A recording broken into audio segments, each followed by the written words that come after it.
People look strange at someone walking around holding their phone out, talking to themselves, especially when they're 10 to 20 shades lighter in complexion. Oh, here I am in East Asia, Taiwan, an island not unlike Australia, except it's about 200% smaller. Oh wait, no, 20,000% smaller. I don't know. 200 Taiwans make one Australia in size, but they're 1 for 1 in people. So every Australian could move to Taiwan, but every Taiwanese would have to move to Australia for the balance to be equal. And the Australians would have to live stacked 4 high. Not 4 high, 100 high. It's a beautiful place though. Yep, it's a beautiful place. There's some things here that have annoyed me. Some parts of the culture that I don't particularly find to be uplifting and exciting. The way that animals are treated is a bit different to what I'm used to. It's pretty typical. Dogs are pets. Cats are street animals, from what I've seen. At least here anyway. Up in Taipei they have cats in their apartments. They probably have some here too, but mostly dogs kept on a chain or in a cage. Usually not afforded much freedom, but there are street dogs as well. They seem to have more fun. Animals are food, generally, the ones that aren't dogs anyway. Dogs are on toilet paper, I noticed that recently. And it's been like that ever since I can remember. Fluffy white dogs and toilet paper go together. Zao! The guy said hello and then I said Zao. Both want to speak each other's languages. Dogs on toilet paper? What's up with that? What sort of psychological linking is happening? What's going on with dogs and toilet paper? In any case, I wanted to talk about Taiwan and Australia and gratitude and how come, not how come, but g'day. I like this one, it's friendly. Yesterday I walked past and buck, buck, buck, buck, buck, buck. And then I walked past again and it was on the other side of the fence and it was... Now that I'm not in captivity, I'm not so aggressive. Oh. It's a bit picturesque. So does that. So people in Australia, being an Australian, from Australia, living in Australia, so easy to be content. So we live a really luxurious, lavish lifestyle. I said just before, 20 million people approximately in Australia, and the same in Taiwan. But here in Taiwan, fuck, the size, 1/3 the size of Tasmania. Same amount of people. So all of the things that I take for granted as being good in the world, like backyards, here is just extreme luxury. The idea of treating animals well is like, well, if we had the space, maybe if we had enough room to treat ourselves well, maybe we would treat animals with kindness and dignity. They have this thing, eating animals, it's all about appreciating the sacrifice, not wasting food. They're very big on not wasting food here, which is understandable with so many people. But appreciating the sacrifice of an animal that didn't willingly give its life it's a bit like appreciating the sacrifice of a rape victim. Like, sorry to do this to you, but I really appreciate it. I'm not gonna waste, I'm gonna enjoy every moment of it. Yeah, it's fucked. It's I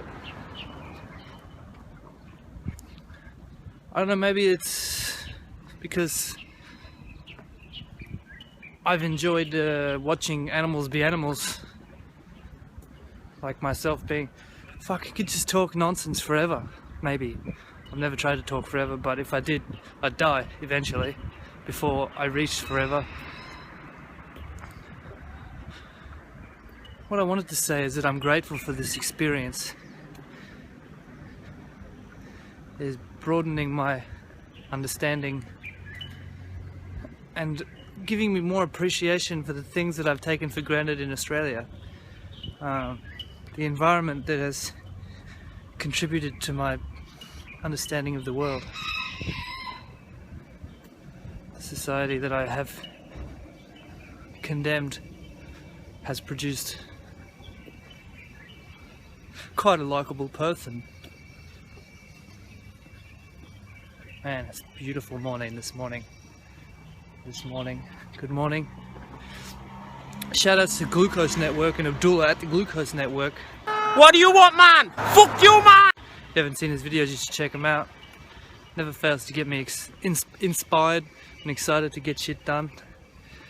Good morning to the sun, the only sun, and the sun's counterpart over there, equal and opposite. Oh, here's one of my friends I was telling you about, just kicking about. I think he lives in one of these houses, but it's up. Generally pretty well free to do as he pleases. Not a rarity, but not the standard. Another shout out to... Good morning to you. Oh wow. I'm not going to join in as much as I sort of want to. I'm going to ride my wheelie board, do some maneuvers.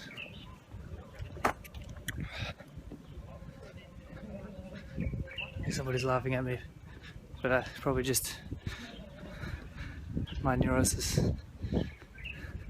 being so self-absorbed all the time. And another shout out to James Arthur Warren. If you don't know James Arthur Warren, you should type his name into Facebook or Google. Guy's doing amazing things. It's a dolphin! He's also very inspirational and reminding, a very awesome dude, and reminding me, about the choices we make in every moment and whether to make them choices that unify and bring harmony, or choices that divide us and bring disease back in.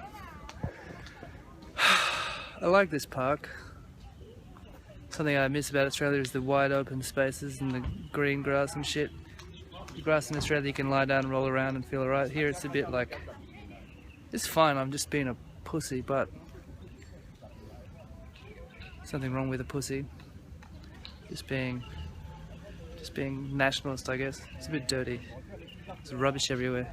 There's too much rubbish when you got 20 million people in such a small space. What can you do? Anyway. Shout outs to nationalism. Thanks for dividing the whole world. I guess it was an inevitable start. Thankfully, it doesn't always have to be this way. I'm glad we are becoming more closer and closer every day with the internet. I'm not too excited about the UN Agenda 21. If you don't know what that is, you should type that into Google. UN Agenda 21 of 2030. It's kind of like the outline for how we can unify the globe through a one world government, through a super tight control mechanisms, localized governments, regimenting everything. It's great. You can see it in effect everywhere in different ways. Check it out. Thanks for checking in. Maybe I'll show you a little bit of skateboarding in this little video. What it's about. Street dogs. That's what it's about now.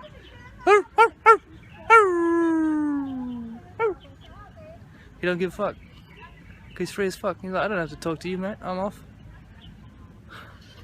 What a beautiful sight. Then there's other ones that are chained with a 1 meter radius on their chain and they don't move and they can't go anywhere. And that's fucked.